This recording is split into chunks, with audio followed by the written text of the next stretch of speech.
What's up my friends, welcome back to the channel. Today we're making the Montreal Cocktail, a drink created in 2017 in Montreal with a very specific and clear agenda, becoming a new contemporary classic.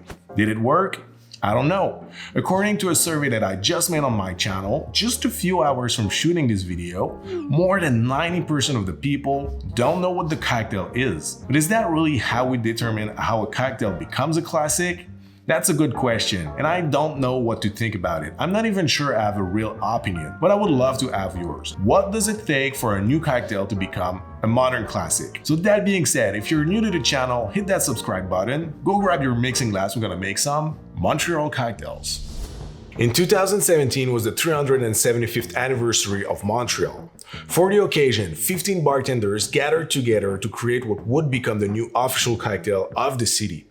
And they also wanted to incorporate in the recipe some ingredients that would reflect the origin and ethnicity of the metropole. So they made an equal part brilliant mix of rye whiskey, London dry gin, Suze, and Aperol. They chose the rye whiskey because Montreal is a Canadian city, and in Canada, rye whiskey is deeply anchored in the drinking culture. And then they went for London dry gin because of the large Anglophone community, the Suze because of the even larger Francophone community, and the Aperol for the ethnicity and the Little Italy, which is a very nice neighborhood in Montreal. I believe this cocktail is great for anyone who ever asked the question, can I use Aperol instead of Campari in this cocktail? Well, if it's your case, I'm sure you will love this drink. I personally really like the flavor profile of it, but I feel it's slightly on the sweet side. That doesn't mean it's unbalanced though. All the flavors are in harmony. But since I grew a drier palate over time, I also revisited the specs to make a second version that's more for me.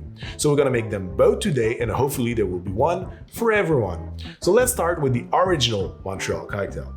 First, in a mixing glass, we're gonna pour 3/4 of an ounce or 22.5 ml of 100 proof rye whiskey, 3/4 of an ounce or 22.5 ml of London dry gin, the same amount of Aperol, and then another 3/4 ounce or 22.5 ml of Suze. And now we can fill our mixing glass with ice and stir it for about 60 revolutions.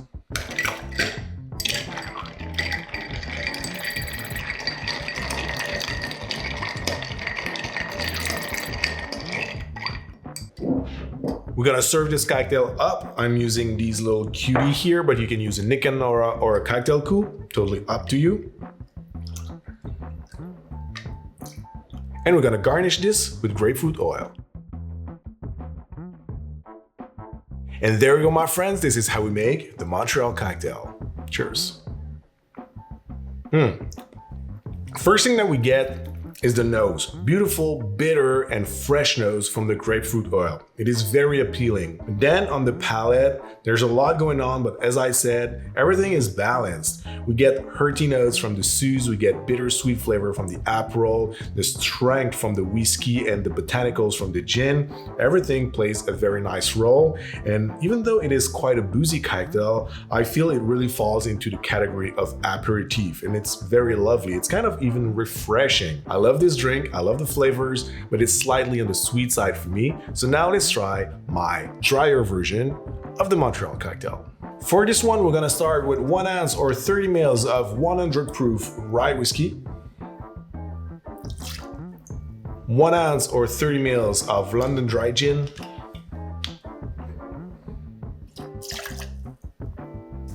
half an ounce or 15 ml of Aperol,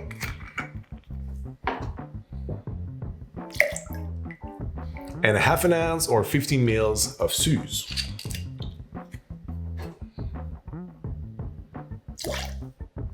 Now, once again, let's fill the mixing glass with ice and stir it for about 60 revolutions.